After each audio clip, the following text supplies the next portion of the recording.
Cadillac has been laboring in the shadow of European luxury brands for several decades, but it hasn't given up. Witness the company's new electric flagship, the Celestiq sedan.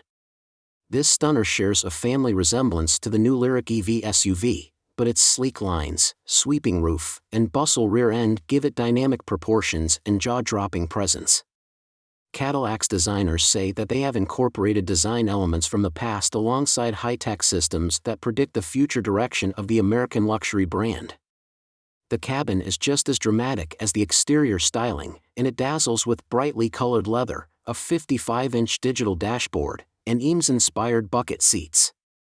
The Celestiq's assembly line will be manned by a small team of craftspeople who will hand-build each one.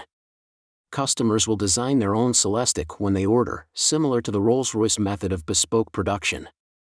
Will that be enough to launch Cadillac out of the shadows? We'll see once we get to drive one. While much of the Celestiq is highly customizable, its powertrain is not. All models come with a dual-motor all-wheel drive electric powertrain that Cadillac estimates will make around 600 horsepower. The company says that's enough to launch the Celestiq to 60 miles per hour in 3.8 seconds, which would put it in the same league as entry-level models of the Audi e-tron GT and the Porsche Taycan. Rather than attempting to be a big sports sedan, we expect the Celestiq to take a much tamer, comfort-oriented approach to road manners, more Bentley than Blackwing.